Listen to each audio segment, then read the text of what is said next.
मित्रों नमस्कार, संजय सस क्लासेस में आपका स्वागत है। आज हम हिंदी विषय से संबंधित अति महत्वपूर्ण टॉपिक आदिकाल पर चर्चा करेंगे, जो कि नेट, जेआरएफ, टीजीटी, पीजीटी के लिए और हाई एजुकेशन के लिए बहुत इंपॉर्टेंट हैं। और इसके पहले वीडियो हम हिंदी साहित्य के इतिहास लेखन के बारे में डाल चुके हैं, जो कि नीचे डिस्क्रिप्शन में दे दिया गया है लिंक, वहाँ जा कर आप देख सकते हैं। तो देखें मित्रों, यहाँ से जो आपके अच्छे प्रश्न हैं उस पर हम केवल चर्चा करेंगे। ऐसे प्रश्न पर चर्चा करेंगे जो कि निश्चित रूप से पेपर में आएंगे, और आप जब पेपर देकर आइएगा तब हमारे वीडियो को देख लीजिएगा कि कितने प्रश्न आए हुए थे। ठीक है, इसलिए मैं कह रहा हूँ कि अभी से ही हमारे जितने भी वीडियो डाले जा रहे हैं सबको ध्यान से देखिए और नोट डाउन करते रहें, क्योंकि हम केवल इम्पोर्टेंट प्रश्न पर ही चर्चा करेंगे और जिससे कि आपके पेपर में बहुत हेल्पफुल हो। चलिए देखते हैं। तो देखें, आदिकाल के बारे में जो कथन है, नाम दिया गया है, प्रयोक्ता का नाम दिया गया है। तो आदिकाल के बारे में हम जानते हैं चारण काल किसने कहा है। तो चारण काल कहा है किसने? जॉर्ज ग्रियर्सन ने। आदिकाल को चारण काल जॉर्ज ग्रियर्सन। बहुत इंपॉर्टेंट प्रश्न है। प्रारंभिक काल किसने कहा है? तो मिस्र बंधु ने कहा है आदिकाल को प्रारंभिक काल। बीज वपन काल, बहुत इंपॉर्टेंट प्रश्न। बीज वपन काल बहुत इंपॉर्टेंट प्रश्न है मित्रों, ध्यान दीजिएगा। ठीक है, तो बीज वपन काल किसने कहा है? महावीर प्रसाद द्विवेदी। आदिकाल को बीज वपन काल, ये टेट में, टीजीटी पीजीटी में बहुत अच्छा प्रश्न है। वीरगाथा काल रामचंद्र शुक्ल। सिद्ध सामंत काल भी बहुत इंपॉर्टेंट है, राहुल सांकरत्यायन। ठीक है, वीर काल भी कभी कभी आ जाता है, विश्वनाथ प्रसाद मिश्र। संधि एवं चारण, हमने पिछले वीडियो में बताया था कि संधि एवं चारण काल आएगा तो राम कुमार वर्मा, चारण काल आएगा तो जॉर्ज ग्रियर्सन। आदिकाल बहुत इंपॉर्टेंट है। आदिकाल को, आदिकाल किसने कहा है? हजारी प्रसाद द्विवेदी ने कहा है। आधार काल किसने कहा है? सुमन राजे। इतने में से ही इस आपके 6-7 लाइन से ही 1 नंबर का प्रश्न निश्चित रूप से टीजीटी पीजीटी में आ जाएगा। ठीक है, फिर आगे देखें। रीत काल का नामकरण से भी प्रश्न उठता है। तो रीत काल के बारे में आप जानते हैं कि रीत काव्य, रीत काव्य किसने कहा? जॉर्ज ग्रियर्सन महोदय ने कहा है। अलंकित काल बहुत इंपॉर्टेंट, मिस्र बंधु ने कहा है। रीत काल भी इंपॉर्टेंट है, रामचंद्र शुक्ल ने कहा है। मित्रों, हम केवल इंपॉर्टेंट प्रश्न पर ही चर्चा करेंगे, जो कि निश्चित रूप से आपको बहुत हेल्पफुल हो। श्रृंगार काल बहुत अच्छा प्रश्न है, बहुत इंपॉर्टेंट है, विश्वनाथ प्रसाद मिश्र। कला काल भी अच्छा प्रश्न है, रमाशंकर शुक्ल प्रसाद। रीत काल का नामकरण किया था। ठीक है, उसके पहले आदिकाल का नामकरण। फिर देखें आगे।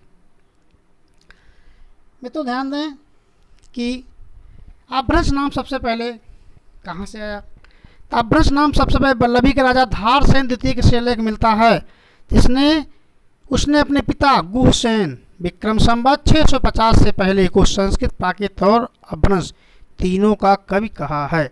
तो अभ्रंश नाम सबसे पहले आता है धार वल्लभी के राजा धारसेन द्वितीय के शिलालेख में। यहाँ से प्रश्न आपके बनने के अच्छे चांस हैं। फिर आगे देखें, तो अच्छे प्रश्न पर चर्चा करेंगे। ठीक है, देखें कि रामचंद्र शुक्ल ने, ये सब रामचंद्र शुक्ल का कथन है। रामचंद्र शुक्ल ने कहा था पुरानी हिंदी को व्यापक का भाषा का ढांचा सौशनि प्रसूत अभ्रंश अर्थात ब्रज और खड़ी बोली पश्चिमी हिंदी का था। सबसे इम्पोर्टेंट कथन रामचंद्र शुक्ल का है कि देखें, रामचंद्र शुक्ल द्वारा वर्णित जो आदिकाल के संदर्भ में कहा गया है, सबसे अच्छा है किसका? ये आध्यात्मिक रंग के चश्मे। आध्यात्मिक रंग के चश्मे आजकल बहुत सस्ते हो गए हैं, उन्हें चढ़ाकर जैसे कुछ लोगों ने गीत गोविंद के पदों की आध्यात्मिक संकेत बताया है, वैसे ही विद्यापति ने इन पदों को भी। तो ये रामचंद्र शुक्ल का कथन ये बहुत इंपॉर्टेंट है। ठीक है, कि आध्यात्मिक रंग के चश्मे आजकल बहुत सस्ते हो गए हैं, उन्हें चढ़ाकर जैसे कुछ लोगों ने गीत गोविंद के पदों को आध्यात्मिक संकेत बनाया है, वैसे ही विद्यापति ने इन पदों को भी। ये विद्यापति से संबंधित है, बहुत अच्छा प्रश्न है, बहुत इंपॉर्टेंट है। फिर देखें आगे कि विद्यापति से संबंधित में देखें, कब विद्यापति ने 2 प्रकार की भाषा का प्रयोग किया है? पुरानी अपभ्रंश और बोलचाल की देसी भाषा। ठीक है, यहाँ से प्रश्न भी कभी कभी उठता है। सबसे इम्पोर्टेंट प्रश्न है गाथा और गाहा। गाथा गाहा कहने का किसका बोध होता है, ये बहुत इम्पोर्टेंट है, ध्यान दीजिए। गाथा और गाहा कहने का किसका बोध होता है, प्राकृत का। गाथा और गाहा कहने से प्राकृत का बोध, बहुत इम्पोर्टेंट ये चीज़, ठीक है। दुहा और दोहा कहने से लोक प्रचलित काव्य अपभ्रंश का, ये बहुत इम्पोर्टेंट है। इस दो में से आपका 1 नंबर आ जाता है, ठीक है। फिर आगे चलें।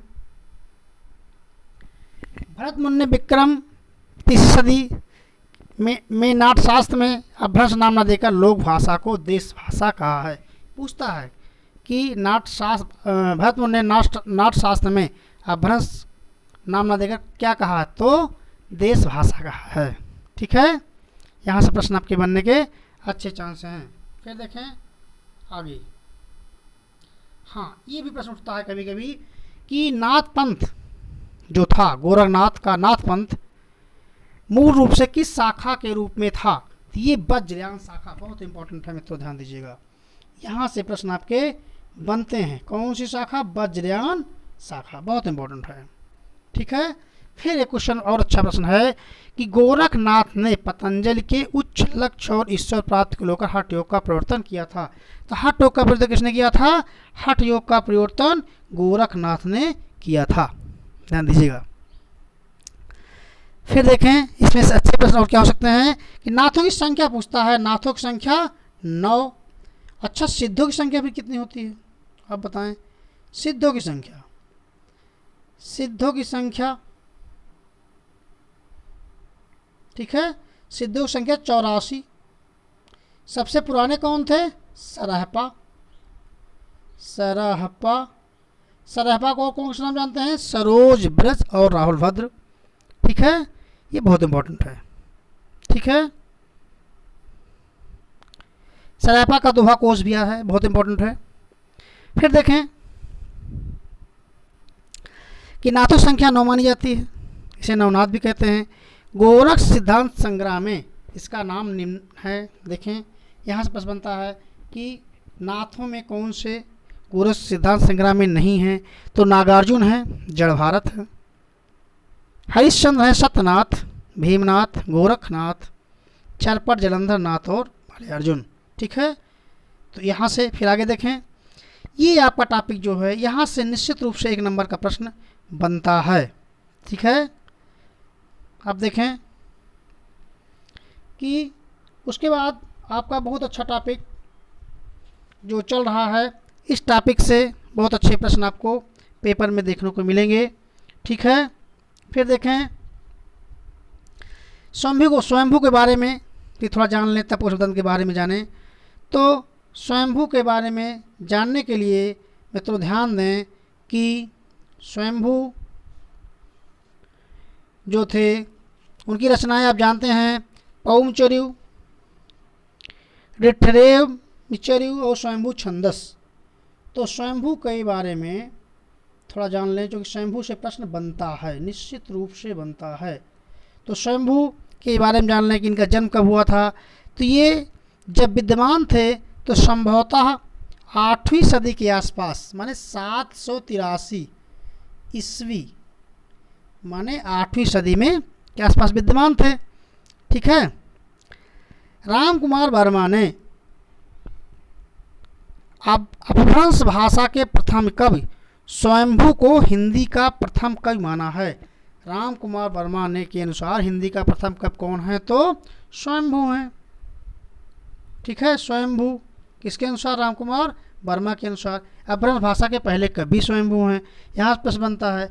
फिर एक प्रश्न और यहाँ से बनता है स्वयंभू के बारे में। स्वयंभू को अपभ्रंश का वाल्मीकि, किसका, अपभ्रंश का